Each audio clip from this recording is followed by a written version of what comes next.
Hello दोस्तों, स्वागत है आपका हमारे यूट्यूब चैनल रोशन सा स्टडी पॉइंट में। तो बच्चों, आज हम लोग क्लास 11 का जो वर्ल्ड वाली बुक है उसके मोस्ट इंपॉर्टेंट MCQs 100+ लेके आए।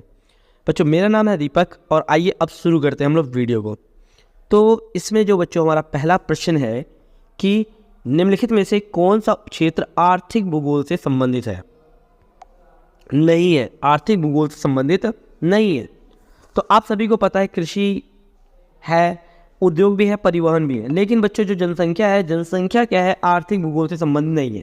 तो इस प्रश्न का बच्चों आपका डी ऑप्शन बिल्कुल राइट होगा।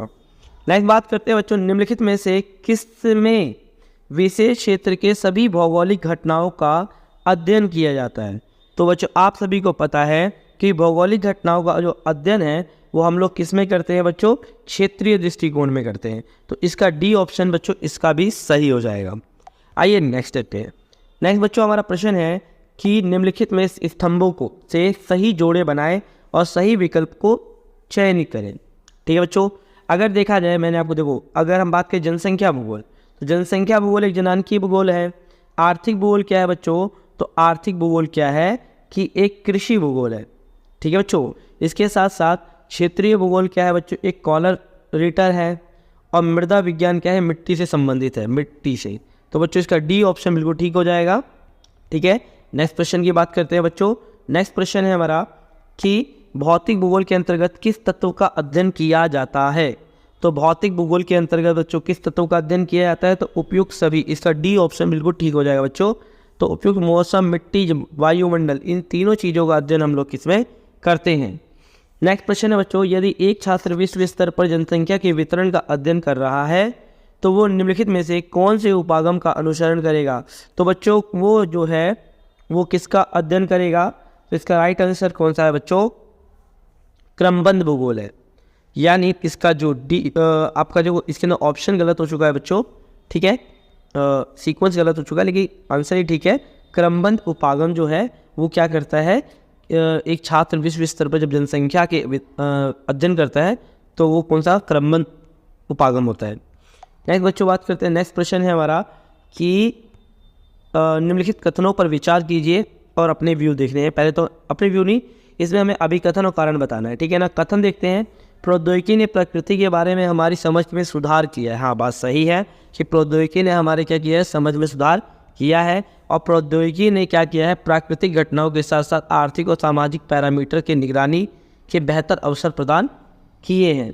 तो हाँ बच्चों, ये बी ऑप्शन बिल्कुल ठीक हो जाएगा। ए और आर दोनों सही है और आर ए की सही व्याख्या करता है। नेक्स्ट प्रश्न की बात करते हैं बच्चों। नेक्स्ट हमारा प्रश्न है कि पर्यावरण भूगोल के लिए प्रमुख मुद्दा कौन सा है? तो बच्चों पर्यावरण भूगोल के लिए प्रमुख मुद्दा कौन सा है? बी ऑप्शन, प्रदूषण, भूमि क्षरण और पर्यावरण का संरक्षण। ये भूगोल किससे? पर्यावरण भूगोल से संबंधित है। नेक्स्ट प्रश्न की बात करते हैं बच्चों। नेक्स्ट प्रश्न है कि भूगोल के क्रमबद्ध उपागम के संदर्भ में निम्नलिखित में से कौन सा सत्य है? ठीक है, क्रमबद्ध उपागम में। तो बच्चों क्रमबद्ध उपागम में अगर देखा जाए तो इस उपागम में एक तथ्य का दुनिया भर में अध्ययन किया जाता है। यानी एक तथ्य का क्या किया जाता है बच्चों? दुनिया भर में अध्ययन किया जाता है। तो इसका सी ऑप्शन, ये बी ऑप्शन यानी खा ऑप्शन ठीक हो जाएगा। नेक्स्ट प्रश्न की बात करते हैं बच्चों। नेक्स्ट प्रश्न है हम लोगों का कि जो जियोग्राफी जो शब्द का प्रयोग सर्वप्रथम किसने किया था? तो आप सभी को पता है बच्चों, जियोग्राफी का जो जियोग्राफी है उस शब्द का प्रयोग इरेटोस्थनीज ने सबसे पहले किया था। और आप सभी को पता होगा जो जियोग्राफी है, जो जियो प्लस क्या है? ग्राफिया से बना है। ठीक है ना। और जियो प्लस ग्राफिया से इसकी उत्पत्ति हुई है। ठीक है ना। जियो का मतलब होता है पृथ्वी और ग्राफिया का वर्णन ग्राफिया का मतलब होता है बच्चों, ग्राफिया का जो अर्थ है, ग्राफिया का अर्थ है वर्णन। तो जियो प्लस ग्राफी से बना है। ठीक है ना, ग्रीक भाषा के सबसे बने। नेक्स्ट प्रश्न की बात है बच्चों, निम्नलिखित विद्वानों में से किसने भूगोल को क्षेत्रीय विभेदन का अध्ययन करने वाला विषय माना है? तो बच्चों किसने माना है? इसके अगर आप बात करते हैं तो हैनर ने माना है। तो इस जो हैनर है यानी ए ऑप्शन इसका बिल्कुल ठीक हो जाएगा। नेक्स्ट प्रश्न की बात करते हैं बच्चों। नेक्स्ट प्रश्न है कि पार्थिव ग्रह चट्टानी क्यों होते हैं? जो पार्थिव ग्रह हैं वो चट्टानी प्रकार के क्यों होते हैं? ठीक है बच्चों, तो इस बात को तो आपको पता ही होगा। तो पहले बात करते हैं, ये ग्रह छोटे होते हैं।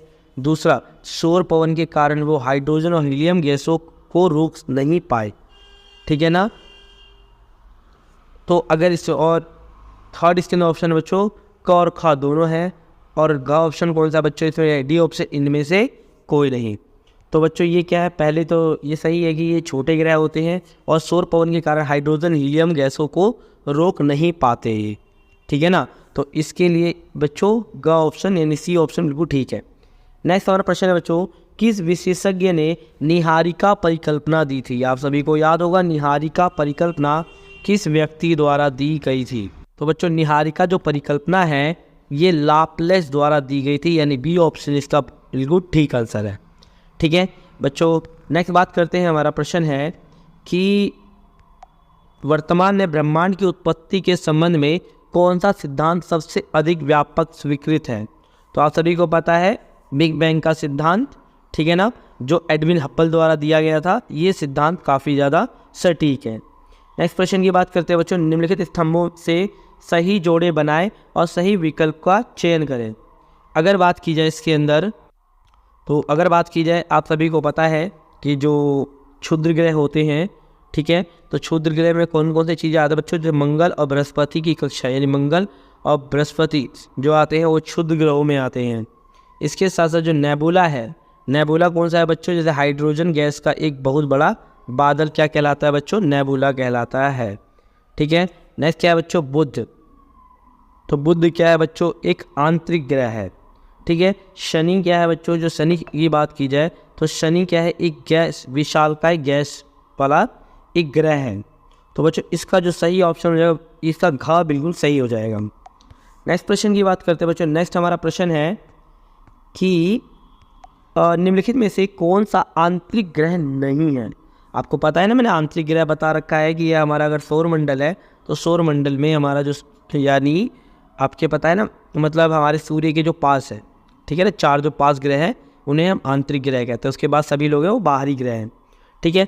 तो आंतरिक ग्रहों की अगर बात की जाए तो आंतरिक ग्रह कौन सा बच्चों नहीं है, इसमें हमें ये बात, तो बच्चों इसका सही उत्तर हो जाएगा बृहस्पति जो ग्रह है वो आंतरिक नहीं बल्कि बाहरी ग्रह है। चलो बुध आता है, शुक्र आता है, पृथ्वी आता है, लेकिन बृहस्पति एक बाहरी ग्रह है, ठीक है।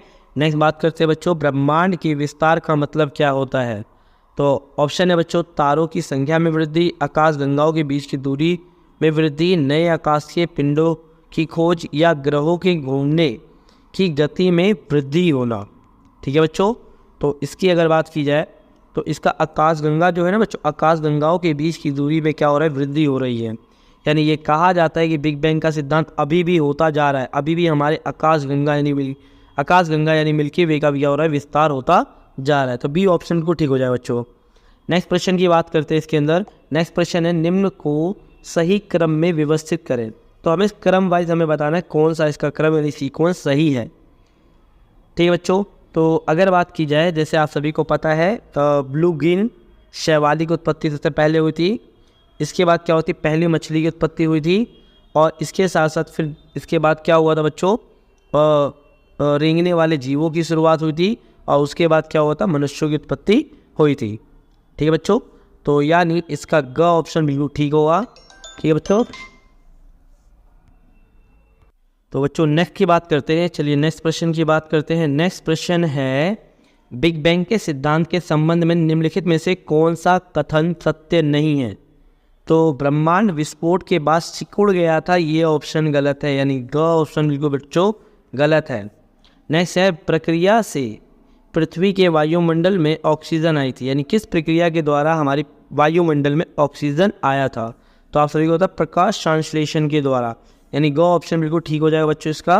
प्रकाश संश्लेषण के द्वारा हमारे वायुमंडल में क्या आया था, ठीक है ना, हमारे वायुमंडल में ऑक्सीजन आई थी, ठीक है।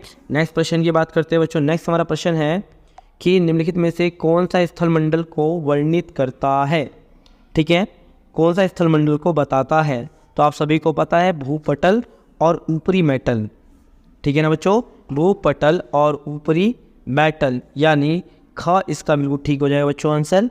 नेक्स्ट प्रश्न की बात करते हैं बच्चों, पृथ्वी पर सबसे पहले पहुंचने वाली तेज गति वाली तरंगों को क्या कहा जाता है। जो हमारी धरातल यानी पृथ्वी पर सबसे पहले जो तरंगे पहुंचती हैं वो कौन सी तरंगे होती है? तो आप सभी को पता है बच्चों, पी तरंगे होती हैं। ग ऑप्शन इसका बिल्कुल ठीक हो जाएगा। याद है ना बच्चों आपको, मैंने बोला था पी तरंगे यानी प्राथमिक तरंगे होती हैं, एस तरंगे यानी सेकेंडरी वेव्स यानी द्वितीयक तरंगों कहा जाता है। प्राथमिक तरंगे से इसलिए कहा जाता है क्योंकि धरातल सबसे पहले पहुंचती है, और द्वितीयक तरंगे उसको इसलिए कहा जाता है क्योंकि ये धरातल पर दूसरे मतलब लेट पहुंचती हैं। ठीक है बच्चों, तो नेक्स्ट क्वेश्चन की बात करते हैं। पृथ्वी पर सबसे पहले पहुंचने वाली तेज गति वाली तरंगों को क्या कहा जाता है? तो मैंने आपको बता दिया बच्चों, ग ऑप्शन यानी पी तरंगे हो जाएंगी। नेक्स्ट प्रश्न की बात करते हैं बच्चों, नेक्स्ट प्रश्न की ओर चलते हैं। नेक्स्ट प्रश्न है हमारा, मेटल के ऊपरी भाग को किस नाम से जाना जाता है? तो बच्चों मैंने आपको वीडियो में भी बताया है कि मेटल के ऊपरी भाग को किसको दुर्बलता मंडल कहा जाता है, यानी एस्थेलेस्फोस्फीयर दुर्बलता मंडल कहा जाता है। ए ऑप्शन का बिल्कुल ठीक हो जाएगा।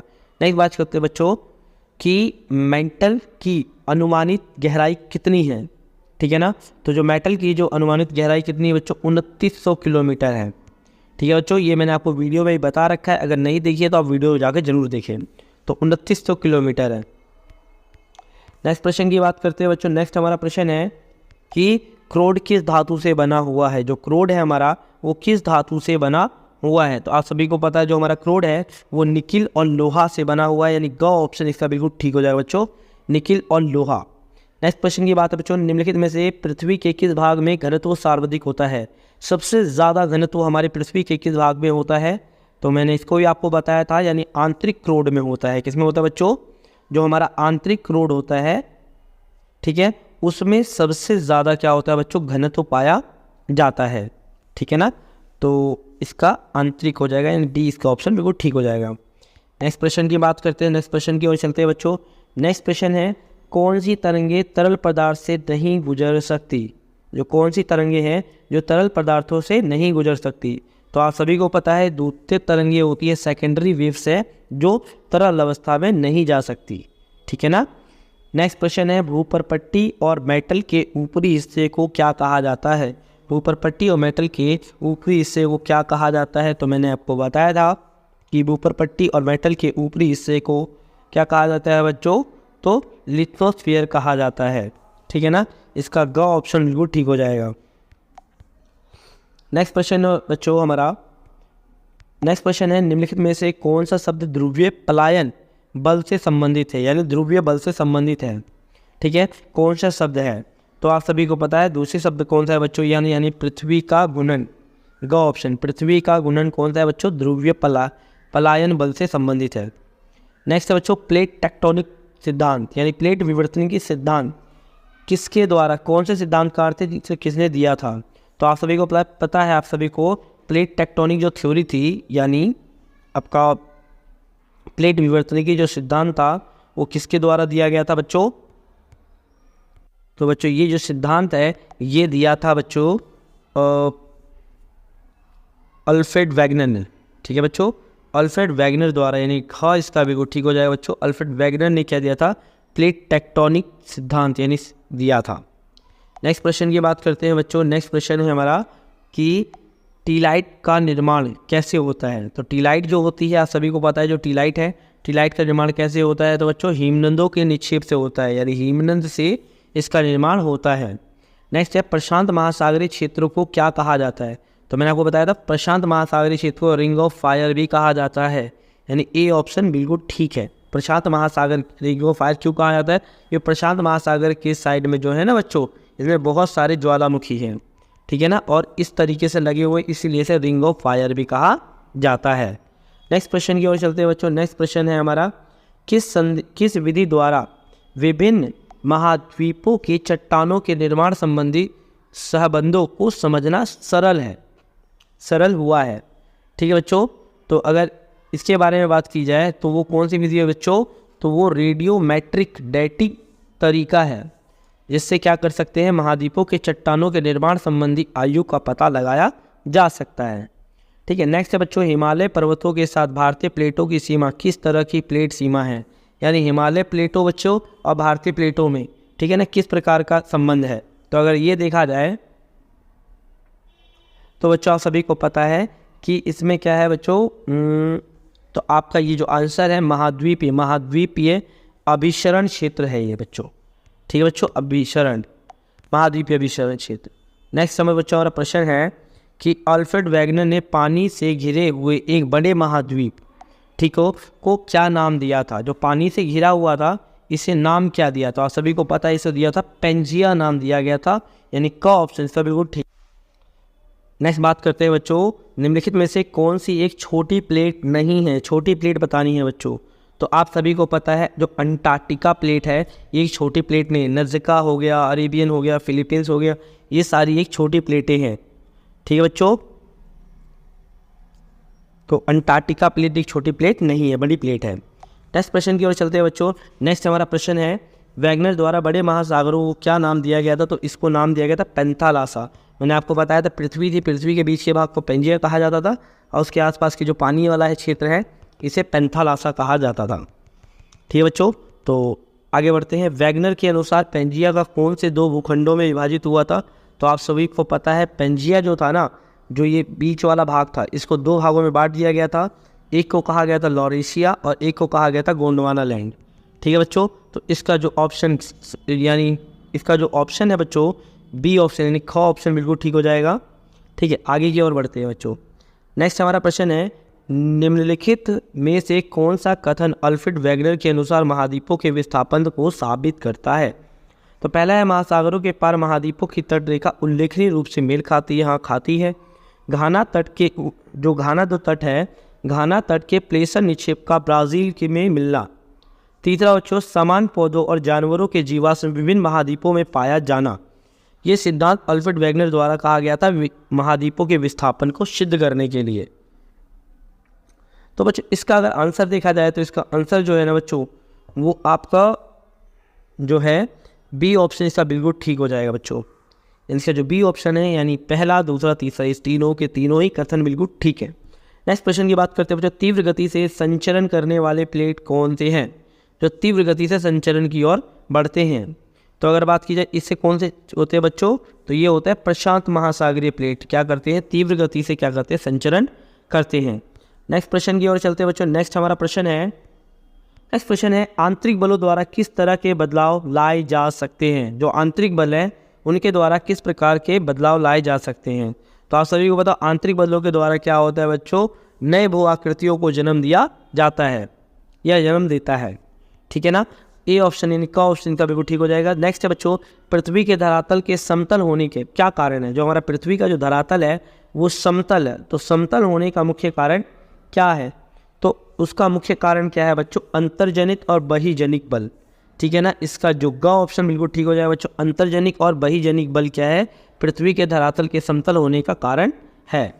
नेक्स्ट प्रश्न की ओर चलते हैं बच्चों। नेक्स्ट हमारा प्रश्न है मृदा से संबंधित अध्ययन के विज्ञान को क्या कहा जाता है? यानी मृदा के अध्ययन को क्या कहा जाता है? तो बच्चों आप सभी को पता है मृदा के अध्ययन को पेडालॉजी कहा जाता है। जो मृदा का अध्ययन किया जाता है उसे पेडालॉजी कहते हैं, ठीक है ना। इसके साथ साथ चट्टानों में से पानी गुजरने की क्षमता को क्या कहा जाता है? जो चट्टानों में से जब पानी गुजरता है तो उसे हम क्या कहते हैं? तो आप सभी को पता है इसे हम क्या कहते हैं बच्चों? पारगम्यता कहते हैं। यानी पारगम्यता बच्चों यानी क ऑप्शन को ठीक है, पारगम्यता कहा जाता है जब चट्टानों से पानी गुजरने लगता है।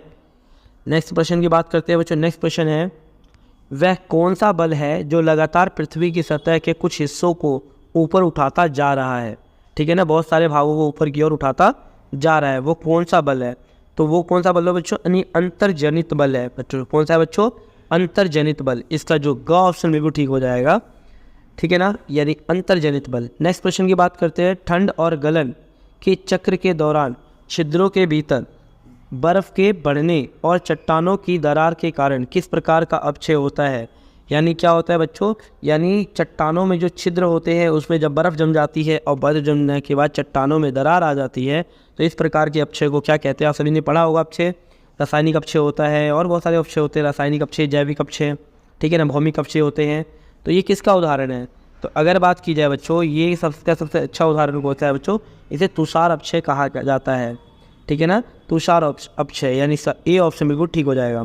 नेक्स्ट प्रश्न की बात करते हैं बच्चों। नेक्स्ट प्रश्न है हमारा निम्नलिखित में से कौन सा अंतर्जनित जो बलों का एक उदाहरण है? तो अंतर्जनित बलों का एक मुख्य उदाहरण कौन सा है बच्चों? तो ज्वालामुखी है, ठीक है ना। नेक्स्ट प्रश्न की बात करते हैं, अपक्षय के लिए महत्वपूर्ण प्रक्रिया क्या है। तो अपक्षय के लिए जो है वो महत्वपूर्ण प्रक्रिया क्या है बच्चों, मिट्टी का निर्माण, ठीक है ना, यानी मिट्टी का निर्माण अपक्षय के लिए एक महत्वपूर्ण प्रक्रिया है।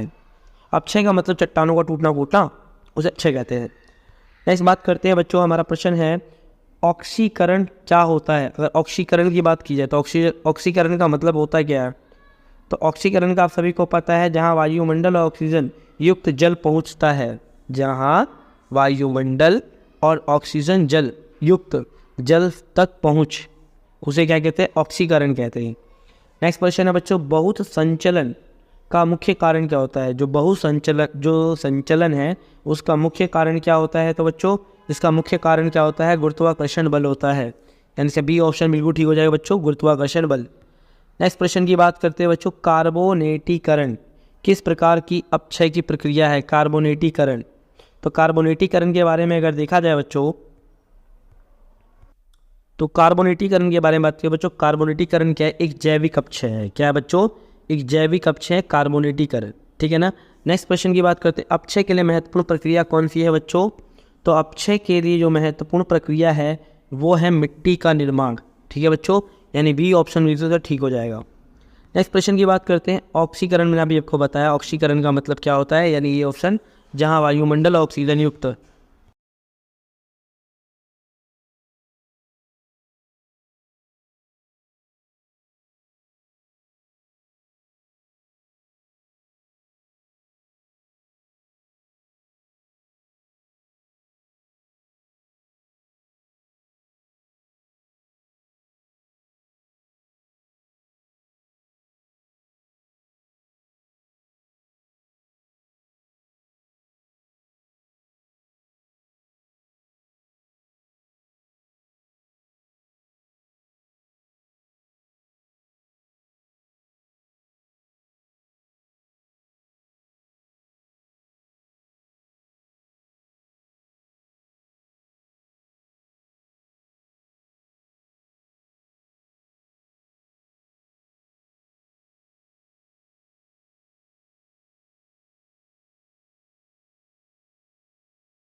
स्थलाकृति ये नहीं है, बाकी तो आपका जैविक है और जलवायु है और जैविक भी है और समय भी है, ठीक है ना।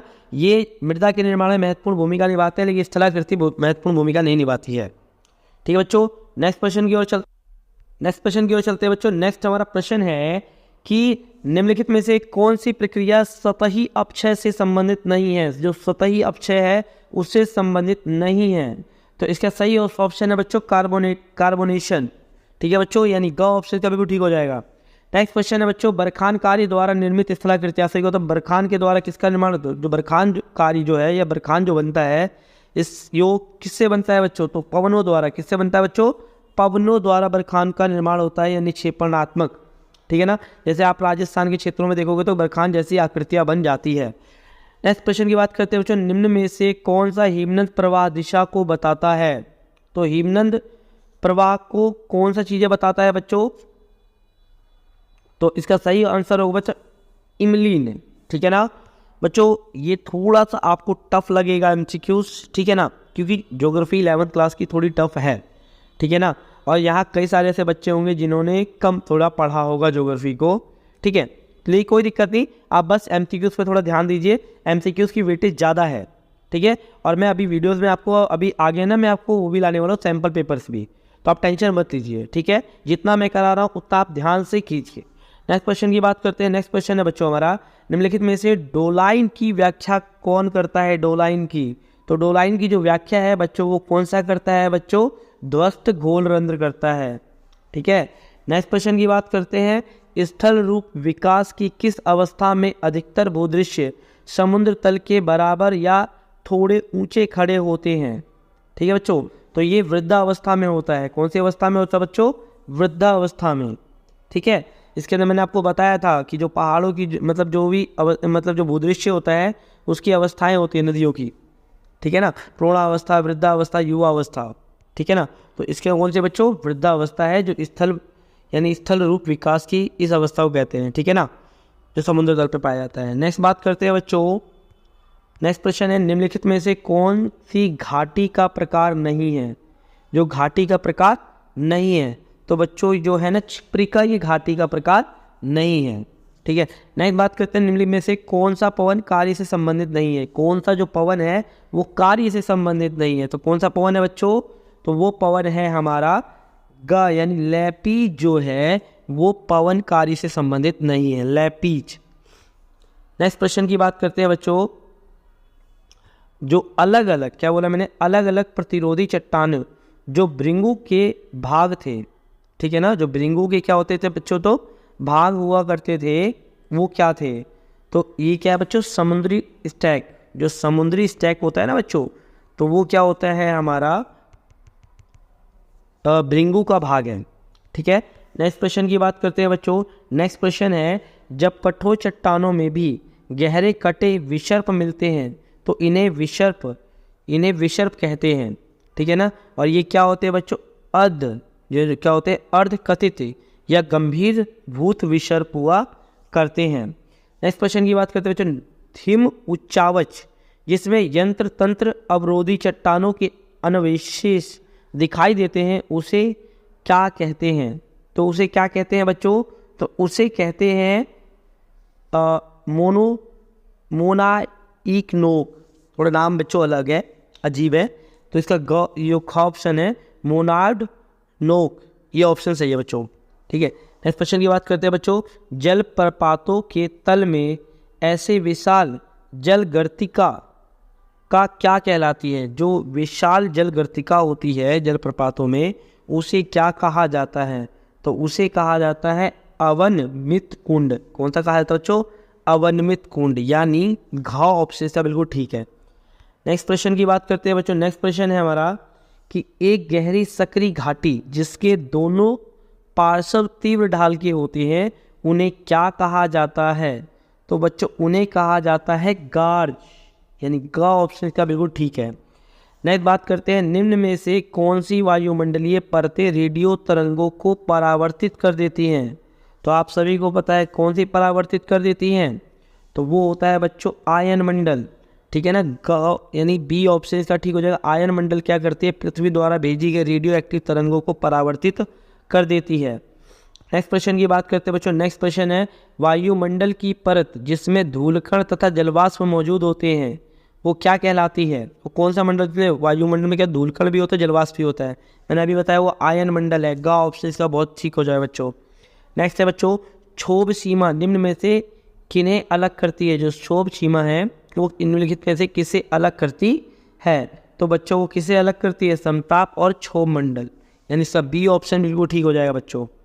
नेक्स्ट प्रश्न की बात करते हैं, नेक्स्ट प्रश्न है, वायुमंडल की कौन सी परत दूर संचार के लिए आवश्यक है। तो मैंने अभी बताया आयन मंडल है, ठीक है बच्चों, यानी ग ऑप्शन ठीक हो जाए, डी ऑप्शन। वायुमंडल की विभिन्न परतों को पृथ्वी की सतह से ऊपर क्रम वाइज व्यवस्थित, यानी क्रम वाइज हमें बताना है बच्चों। तो क्रम वाइज कैसे है, यानी पहले जो है अगर बात की जाए तो पहले समताप मंडल अगर बात की जाए तो इसमें देखो क्षोभ मंडल समताप पहले नंबर पे आता है, क्षोभ मंडल, ठीक है बच्चों, पहले नंबर पे आता है आपका क्षोभ मंडल, दूसरे पे समताप मंडल, तीसरे पे मध्य मंडल, चौथे पे आयन मंडल, ठीक है बच्चों। तो यानी इसका जो ग है वो बिल्कुल ठीक हो जाएगा, ठीक है। नेक्स्ट प्रश्न की ओर चलते हैं बच्चों, नेक्स्ट प्रश्न है उपयुक्त मिलान करिए, यानी जो दिया गया है उसका हमें क्या करना है बच्चों, मिलान करना है, ठीक है। तो अगर देखा जाए बच्चों, यानी ऊंचाई के साथ तापमान में गिरना किसमें आता है, क्षोभ मंडल में, ठीक है ना। और इसके साथ साथ क्या होता है बच्चों, इसके साथ साथ अगर देखा जाए कि अधिकतम ओजोन समाविष्ट होना, यानी ओजोन ज़्यादातर समाविष्ट किसमें होती है, तो वो होती है समताप मंडल में, ठीक है ना। और इसके साथ साथ रेडियो तरंगों को पृथ्वी पर वापस कौन भेजता है, आयन मंडल, ठीक है। तापमान प्रवणता में एकदम गिरावट कब आती है, क्षोभ मंडल में, ठीक है, क्षोभ सीमा। तो इसका जो सही उत्तर है बच्चों वो हमारा कौन सा हो जाएगा, ग ऑप्शन सही हो जाएगा, सी ऑप्शन। नेक्स्ट बात करते हैं बच्चों, नेक्स्ट हमारा प्रश्न है, निम्नलिखित में से कौन सी गैस सूर्य से निकलने वाली पराबैंगनी किरणों को अवशोषित कर देती है। वो कौन सी गैस है? तो आप सभी को पता है वो कौन सी गैस है बच्चों, यानी वो ओजोन गैस है। तो इसका बी ऑप्शन लिखा ऑप्शन बिल्कुल ठीक हो जाएगा। नेक्स्ट क्वेश्चन है, निम्नलिखित में से कौन सी गैस सौर विकिरण के लिए पारदर्शी है तथा पार्थिव विकिरण के लिए अपारदर्शी है? सौर विकिरण के लिए पारदर्शी है और पार्थिव विकिरण के लिए अपारदर्शी है। पार्थिव विकिरण आप जानते हो, जब किरणें हमारी पृथ्वी पर आती है और पृथ्वी पर आने पर धरातल को जब गर्म करती है और गर्म करने के बाद जब वो ऊपर की ओर उठती हैं तो इसे हम पार्थिव विकिरण कहते हैं। ठीक है बच्चों, तो पार्थिव विकिरण के लिए कौन सा है बच्चों, इसके बारे में बात की जाए तो इसका जो है कार्बन डाइऑक्साइड ठीक हो जाएगा। डी ऑप्शन इसका बिल्कुल ठीक है बच्चों। नेक्स्ट प्रश्न की ओर चलते हैं। नेक्स्ट प्रश्न है बच्चों, समुद्री जो नमक, पराग या राख किससे संबंधित है? जो समुद्री नमक, पराग या राख जो है वो किससे संबंधित है? तो आप सभी को पता है वो किससे संबंधित है बच्चों, धूलकण से संबंधित है, यानी ग ऑप्शन बिल्कुल ठीक हो जाएगा। नेक्स्ट क्वेश्चन है, निम्न में से कौन सी परत जैविक की क्रिया के लिए महत्वपूर्ण है? जो जैविक क्रिया होती है बच्चों उसके लिए काफ़ी ज़्यादा महत्वपूर्ण है, वो कौन सी परत है? तो वो कौन सी है बच्चों, क्षोभ मंडल है। ठीक है बच्चों, क्षोभ मंडल यानी बी ऑप्शन इसका बिल्कुल ठीक हो जाएगा। नेक्स्ट प्रश्न की ओर चलते हैं बच्चों। नेक्स्ट प्रश्न है, धूलकणों का सबसे अधिक जमाव कौन से प्रदेशों में होता है? सबसे ज़्यादा धूलकण किन प्रदेशों में पाया जाता है? तो ये कौन सा होता है बच्चों, उपोष्ण या शीतोष्ण क्षेत्रों में पाया जाता है, यानी ग ऑप्शन का भी ठीक हो जाएगा। नेक्स्ट क्वेश्चन की ओर चलते हैं। नेक्स्ट क्वेश्चन है बच्चों, क्षोभ मंडल की मोटाई विषुवत वृत्त पर अधिक क्यों है? तो क्षोभ मंडल की ऊंचाई अगर बात की जाए विषुवत वृत्त पे क्यों है बच्चों, तो बच्चों इसमें क्या होता है कि तेज वायु प्रवाह के कारण क्या होता है, ताप का ऊंचाई तक संवहन होता रहता है, यानी बी ऑप्शन से बिल्कुल ठीक हो जाएगा। नेक्स्ट प्रश्न की ओर चलते हैं बच्चों। नेक्स्ट प्रश्न है हमारा, निम्नलिखित में से किस क्षेत्र में अधिकतम सूर्यताप प्राप्त होता है? ठीक है बच्चों, किस क्षेत्र में ज़्यादातर सूर्यताप प्राप्त होता है? तो कौन सा क्षेत्र होता है बच्चों, तो वो होता है हमारा उपोष्ण कटिबंधीय मरुस्थल जो होता है ना बच्चों, यानी ग ऑप्शन, उपोष्ण कटिबंधीय मरुस्थलीय क्षेत्रों में सूर्यताप ज़्यादा प्राप्त होता है। नेक्स्ट प्रश्न है, पृथ्वी वायुमंडल को ऊर्जा विकृत करती है। ठीक है ना, पृथ्वी क्या करती है, वायुमंडल को ऊर्जा विकृत करती है, किसके रूप में बच्चों, लघु तरंगों के रूप में, सॉरी बच्चों गलत है, लंबी तरंग दैर्घ्यता के रूप में। ठीक है, नेक्स्ट प्रश्न की ओर चलते हैं। नेक्स्ट प्रश्न है बच्चों हमारा, निम्नलिखित में से वायुमंडल से में ऊर्जा स्थानांतरण के लिए सबसे अधिक उत्तरदायी कौन है? ठीक है, वायुमंडल में ऊर्जा का जो स्थानांतरण होता है उसके लिए सबसे ज़्यादा उत्तरदायी कौन है? तो कौन सा है बच्चों, तो वो है बच्चों हमारा पार्थिव विकिरण है। कौन सा बच्चों, पार्थिव विकिरण।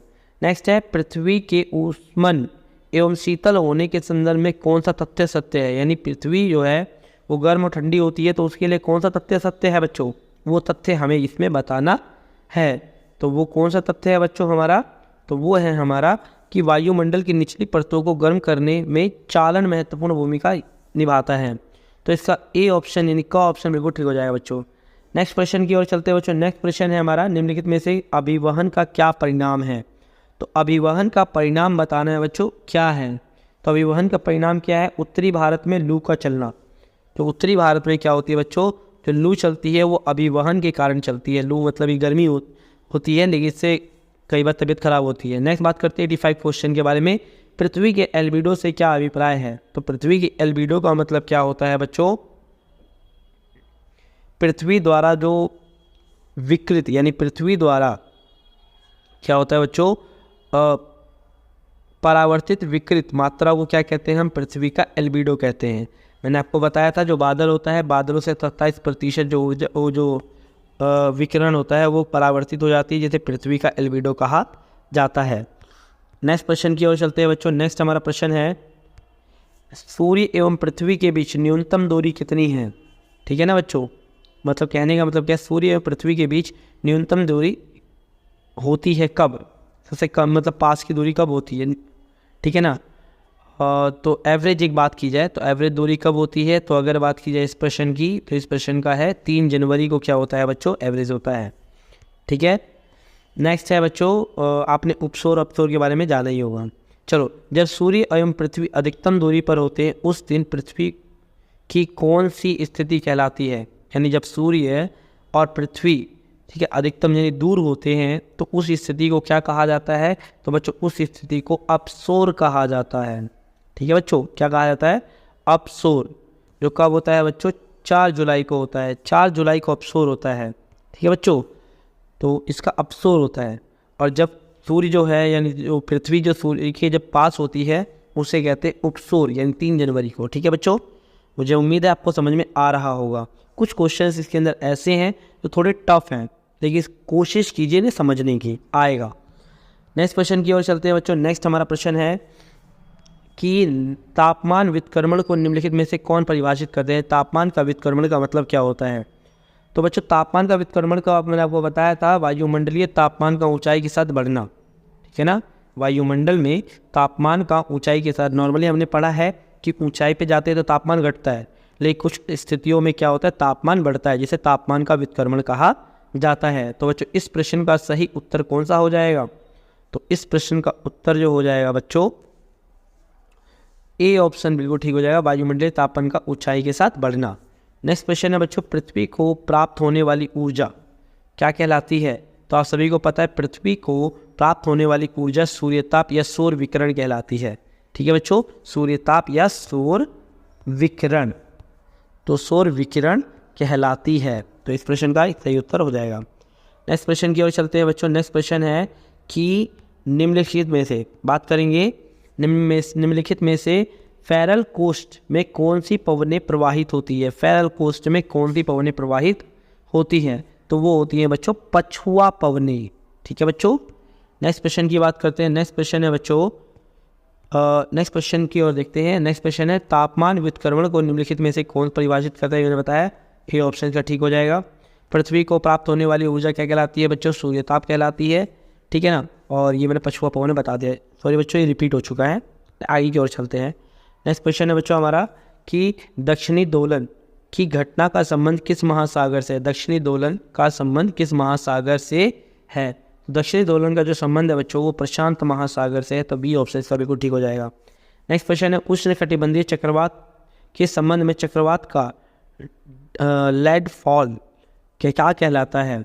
तो लैंडफॉल किसे कहते हैं बच्चों? यानी चक्रवात का समुद्री तट को पार करके जमीन तक पहुंचना। चक्रवात का क्या बोला मैंने बच्चों? चक्रवात का समुद्र तट को पार करके जमीन पर पहुंचना ही क्या कहलाता है?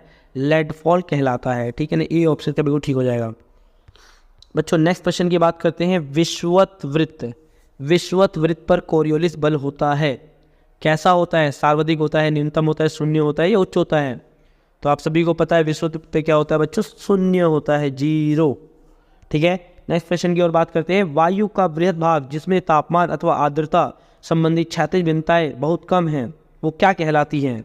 तो बच्चों वो कहलाती हैं वायुराशियाँ। ठीक है बच्चों, यानी इसका बी ऑप्शन को ठीक हो जाए, वायुराशियाँ कहलाती हैं। नेक्स्ट क्वेश्चन की ओर चलते हैं बच्चों। नेक्स्ट क्वेश्चन है हमारा, संयुक्त राज्य अमेरिका में चलने वाली गर्म हवाओं के नाम लिखिए। यानी जो संयुक्त राज्य अमेरिका में जो हवाएं चलती हैं उन्हें क्या कहा जाता है? तो बच्चों उसे चीनूक कहा जाता है, चीनूक, यानी ए ऑप्शन बिल्कुल ठीक हो जाएगा इसका आंसर। नेक्स्ट बात करते हैं, निम्नलिखित कथनों पर विचार कीजिए और अपने सही विकल्प का चयन कीजिए। कोरियोलिस बल भूमध्य रेखा के पास उष्ण कटिबंधीय चक्रवातों का कारण बनता है। दूसरा ऑप्शन बच्चा, कोरियोलिस बल दाब प्रवणता के समकोण पर कार्य करता है। तीसरा है, कोरियोलिस बल के प्रभाव से पवनें उत्तरी गोलार्ध में अपनी मूल दिशा में दाहिने तरफ व दाहिने गोलार्ध में बाईं तरफ विक्षेपित यानी मुड़ जाती हैं। तो इसमें कौन सा आंसर होगा बच्चों? यानी इसका जो ऑप्शन होगा बच्चों वो जो सही है ना मेरे ख्याल से बच्चों, ख और ग ठीक है। तो आपको दिख रहा होगा क ख होगा, यानी इसका जो आंसर है बी बिल्कुल ठीक हो जाएगा बच्चों। ठीक है, बी इसका बिल्कुल ठीक हो जाएगा आंसर। नेक्स्ट की ओर बढ़ते हैं। नेक्स्ट हमारा प्रश्न है, ओस बनने की उपयुक्त दशाएं कौन सी होता है? जो ओस होता है, ओस बनने का मुख्य मतलब जो दशाएं क्या होती हैं? तो उसके लिए बच्चों क्या होना चाहिए? शांत हवा होनी चाहिए, ठंडी व लंबी रातें होनी चाहिए। तो यार इसका डी ऑप्शन बिल्कुल ठीक हो जाएगा। नेक्स्ट है बच्चों, जलवाष्प का जल के रूप में बदलना डैश कहलाता है। तो जलवाष्प का जल के रूप में बदलना क्या कहलाता है बच्चों? तो वो कहलाता है संघनन। तो बी ऑप्शन का बिल्कुल ठीक हो जाएगा। नेक्स्ट क्वेश्चन की ओर चलते हैं बच्चों। नेक्स्ट हमारा प्रश्न है, निम्नलिखित में से हवा द्वारा जलवाष्प ग्रहण करने की क्षमता किस पर निर्भर करती है? ठीक है बच्चों, तो किस पर निर्भर करती है? तापमान पर निर्भर करती है, यानी आपका ग ऑप्शन बिल्कुल ठीक हो जाएगा। नेक्स्ट है बच्चों, सापेक्ष आर्द्रता के संबंध में कौन सा कथन सत्य है? सापेक्ष आर्द्रता के संदर्भ में, तो सापेक्ष आर्द्रता के संदर्भ में क्या होता है बच्चों? ये महाद्वीपों पर सबसे कम होती है, यानी इसका ए ऑप्शन बिल्कुल ठीक हो जाएगा बच्चों। नेक्स्ट क्वेश्चन की बात करते हैं बच्चों। नेक्स्ट हमारा प्रश्न है कि निम्नलिखित में से संवहनीय वर्षा से संबंधित विशेषताओं को कौन सा कथन सत्य नहीं है, मतलब सही नहीं है, ये हमें बताना है संवहनीय वर्षा के बारे में, ठीक है ना। तो इसका जो ऑप्शन है बच्चों, यानी इसको क्या होता है, जो पछाप मेघों का निर्माण होता है, किसका होता है बच्चों? पछाप मेघों का निर्माण, ये गलत है, ठीक है बच्चों। नेक्स्ट है, सापेक्ष आर्द्रता को कौन सी इकाई में व्यक्त यानी मापा जाता है? तो सापेक्ष आर्द्रता को प्रतिशत में मापा जाता है बच्चों, यानी बी ऑप्शन इसका बिल्कुल ठीक हो जाएगा। नेक्स्ट क्वेश्चन की बात करते हैं। नेक्स्ट क्वेश्चन है बच्चों, उष्मांक एक क्या है? उष्मांक जो है बच्चों वो क्या है बच्चों? तापमान है। क्या है बच्चों? तापमान है। नेक्स्ट क्वेश्चन है, संवहनीय वर्षा सबसे अधिक किन क्षेत्रों में होती है? तो संवहनीय जो वर्षा होती है सबसे ज़्यादा कहाँ होती है बच्चों? विषुवत वृत्त पे होती है, विषुवतीय क्षेत्रों पर होती है। नेक्स्ट क्वेश्चन की बात करते हैं बच्चों। नेक्स्ट हमारा प्रश्न है कि विषुवत वृत्त से 45 डिग्री तथा 65 डिग्री उत्तर एवं दक्षिण के बीच महाद्वीपों के पश्चिमी किनारों पर वर्षा पहले क्यों होती है? क्योंकि इन क्षेत्रों में वर्षा इसलिए होती है कि पछुआ पवनों के कारण। का मेन कारण क्या है बच्चों? पछुआ पवनें यहाँ बहती हैं। नेक्स्ट है, तापमान पर अपनी पूरी क्षमता की तुलना में वायुमंडल में मौजूद आर्द्रता के प्रतिशत को पहले को क्या कहते हैं? तो इसको क्या कहते हैं बच्चों? तो इसे कहते हैं सापेक्ष आर्द्रता, यानी ग ऑप्शन इसका बिल्कुल ठीक हो जाएगा बच्चों। नेक्स्ट क्वेश्चन की ओर चलते हैं बच्चों। नेक्स्ट प्रश्न है हमारा, निम्नलिखित में से AW प्रकार की जलवायु की कौन सी विशेषता है? AW प्रकार की जलवायु की कौन सी विशेषता है? तो बच्चों इसकी विशेषता क्या है कि जोड़ों की शुष्क ऋतु यानी जाड़े की क्या होती है बच्चों? यानी शुष्क ऋतु को हम AW प्रकार की जलवायु कहते हैं। नेक्स्ट क्वेश्चन की बात करते हैं बच्चों। नेक्स्ट है, 30 डिग्री से 40 डिग्री अक्षांशों के बीच महाद्वीपों के पश्चिमी तट के साथ पाई जाने वाली जलवायु कौन सी होती है? तो वो कौन सी जलवायु होती है बच्चों? उसे कहते हैं भूमध्य सागरीय जलवायु। क्या होता है बच्चों? ग ऑप्शन का बिल्कुल ठीक हो जाएगा। नेक्स्ट क्वेश्चन की ओर चलते हैं। नेक्स्ट क्वेश्चन है बच्चों हमारा कि आर्द्र जाड़ों से युक्त ठंडी जलवायु कौन सी है? तो आर्द्र जलवायु यानी आर्द्र जोड़ों से युक्त ठंडी जलवायु कौन सी है बच्चों? तो वो है DF। कौन सी बच्चों? DF, यानी ए ऑप्शन को ठीक हो जाएगा। ये बच्चों कोपेन की जलवायु संबंधित है। नेक्स्ट क्वेश्चन की बात करते हैं बच्चों। निम्न में से सभी महीनों का औसत तापमान 10 डिग्री सेल्सियस से कम है, किस प्रकार की जलवायु है? जिन क्षेत्रों में 10 डिग्री से कम तापमान है वहाँ किस प्रकार की जलवायु पाई जाएगी? तो वहाँ कौन से बच्चों? शीत जलवायु पाई जाएगी, कॉमन सी बात है। नेक्स्ट क्वेश्चन की बात करते हैं कि काई तथा लाइकान किन क्षेत्रों में पाया जाता है? तो कौन सा बच्चों? अलास्का क्षेत्र में पाया जाता है। इसका बी ऑप्शन यानी ऑप्शन बिल्कुल ठीक होगा। उस लवण की पहचान करें जो समुद्री जल में अधिकता में पाया जाता है। वो कौन सा लवण होता है जो समुद्र में सबसे ज़्यादा पाया जाता है बच्चों? तो वो पाया जाता है क्लोरीन। तो क्लोरीन इसका बी ऑप्शन बिल्कुल ठीक हो जाएगा बच्चों। नेक्स्ट क्वेश्चन की बात करते हैं। नेक्स्ट क्वेश्चन है, निम्न में से कौन महासागरों की सतह के जल के औसत तापमान को दर्शाता है? तो 27 डिग्री दर्शाता है बच्चों। नेक्स्ट क्वेश्चन, निम्न में से कौन सा कैनियन यानी गंभीर गड्ढे कौन सी उच्चावच आकृतियों का भाग है? तो गंभीर गड्ढों की अगर बात की जाए तो गड्ढे कौन से होते हैं बच्चों? तो वो होते हैं हमारे महासागरीय ढाल, यानी इसका ए ऑप्शन में ठीक हो जाएगा। नेक्स्ट क्वेश्चन की बात करते हैं। निम्न में से कौन सा कटक महासागरीय जल के तापमान को प्रभावित नहीं करता है? तो बच्चों कौन सा कटक होता है? तो वो होता है लवणता, यानी ग ऑप्शन का बिल्कुल ठीक हो जाएगा। नेक्स्ट क्वेश्चन की बात करते हैं। महासागर का सबसे उथला भाग होता है जिसकी औसतम प्रवणता 1 डिग्री या उससे भी कम होती है, उसे क्या कहा जाता है? तो उसे बच्चों महाद्वीपीय शेल्फ कहा जाता है। महाद्वीपीय शेल्फ, महाद्वीपों का अंतिम किनारा महाद्वीपीय शेल्फ कहलाता है। इसकी प्रवणता 1 डिग्री होती है। नेक्स्ट है बच्चों, लवणता साधारणतः गहराई के साथ क्या होती है बच्चों? तो गहराई के साथ लवणता हमेशा बढ़ती है। तो इसका बी ऑप्शन ठीक हो जाएगा बच्चों, ख ऑप्शन। नेक्स्ट क्वेश्चन की बात करते हैं बच्चों। नेक्स्ट क्वेश्चन है हमारा कि वास्तव में ऊर्जा है जल रही जो कि महासागरीय सतह के आर पार गति करते हैं, वो क्या है बच्चों? तो तरंगे हैं। नेक्स्ट क्वेश्चन है बच्चों, निम्न में से किस महासागर से अंगुलहास धारा संबंधित है? अंगुलहास धारा किससे संबंधित है, किस महासागर से संबंधित है? तो बच्चों ये है आपका हिंद महासागर से संबंधित है। ठीक है, हिंद महासागर से संबंधित। नेक्स्ट है, अमावस्या और पूर्णिमा के दिन आने वाला ज्वार क्या कहलाता है? तो अमावस्या और पूर्णिमा के दिन आने वाला जो ज्वार है बच्चों, वो कहलाता है वृहद ज्वार, बड़ा ज्वार, यानी बी ऑप्शन का ठीक हो जाएगा, ख ऑप्शन। नेक्स्ट क्वेश्चन की ओर चलते हैं बच्चों। नेक्स्ट हमारा प्रश्न है, ज्वारभाटा जो है, ज्वारभाटा उत्पन्न होने का क्या कारण होता है? तो ज्वारभाटा उत्पन्न होने का कारण क्या है बच्चों? यानी गुरुत्वाकर्षण बल। ठीक है बच्चों। नेक्स्ट है, जिन क्षेत्रों में स्पॉट कहलाते हैं, जिन क्षेत्रों में स्पॉट कहलाते हैं विविधता अधिक होती है, विविधता के हॉटस्पॉट कहलाते हैं। क्या कहलाते हैं वो? तो वो कहलाते हैं बच्चों प्रजाति। क्या कहलाते हैं बच्चों? प्रजाति। ठीक है ना, तो वहाँ प्रजातियाँ होती है। क्या होती है बच्चों? अलग अलग प्रकार की प्रजातियाँ होती है, इसे हॉटस्पॉट भी कहा जाता है। नेक्स्ट क्वेश्चन है, विश्व की सभी संकटापन्न प्रजातियों के बारे में IUCN द्वारा प्रकाशित सूची को क्या कहा जाता है? तो उसे रेड लिस्ट कहा जाता है, यानी ग ऑप्शन वो ठीक हो जाएगा बच्चों, रेड लिस्ट। नेक्स्ट क्वेश्चन है बच्चों हम लोगों का इस प्रकार कि भारत सरकार ने 1972 में वन्य जीव सुरक्षा अधिनियम तथा 1973 में डैश परियोजना को पारित किया, जिसे कहते हैं प्रोजेक्ट टाइगर, 1973 में लागू किया गया था। नेक्स्ट क्वेश्चन है, निम्न में से कहाँ संसार की 3/4 जनसंख्या रहती है? तो 3/4 जनसंख्या कहाँ रहती है बच्चों हमारी? तो वो रहती है उष्णकटिबंधीय क्षेत्रों में। तो इसका ए ऑप्शन बिल्कुल ठीक हो जाएगा। नेक्स्ट क्वेश्चन की ओर चलते हैं। नेक्स्ट क्वेश्चन है बच्चों हमारा, निम्न में से किस कारण जैव विविधता का ह्रास सबसे अधिक होता है? ठीक है, तो जैव विविधता का सबसे ज़्यादा ह्रास किस कारण से होता है बच्चों? तो वो मुख्य कारण क्या है? जनसंख्या वृद्धि के कारण, जनसंख्या बढ़ने के कारण, यानी ग ऑप्शन बिल्कुल हो जाएगा। नेक्स्ट क्वेश्चन की ओर बढ़ते हैं बच्चों। नेक्स्ट क्वेश्चन है, वह प्रजातियाँ जो किसी स्थानीय आवास की मूल जैव प्रजाति नहीं है, उन्हें प्रजातियों को क्या कहा जाता है? तो उन प्रजातियों को कहा जाता है बच्चों विदेशज प्रजातियाँ, उन्हें विदेशज प्रजातियाँ कहा जाता है, याद रखिएगा। ठीक है। नेक्स्ट क्वेश्चन की बात है, बाघ का लुप्त होने की कगार पर पहुंचने का मुख्य कारण क्या है? जो बाघ है वो धीरे धीरे लुप्त होते जा रहे हैं, उनका मुख्य कारण क्या है? उनका अवैध रूप से शिकार होना। ठीक है बच्चों, तो ये थी बच्चों वर्ल्ड वाले बुक की MCQs की सीरीज़। मुझे उम्मीद है आपको ये वीडियो अच्छी लगी होगी, तो वीडियो को लाइक शेयर सब्सक्राइब जरूर करें जब अच्छी लगी हो, और इसे 1-2 बार जरूर देखना बच्चों, पेपर के टाइम पे बहुत ज़्यादा हेल्पफुल होगी, इसी में से ही प्रश्न आएंगे आपके पेपर में। तो चलिए अब मिलते हैं नेक्स्ट वीडियो में।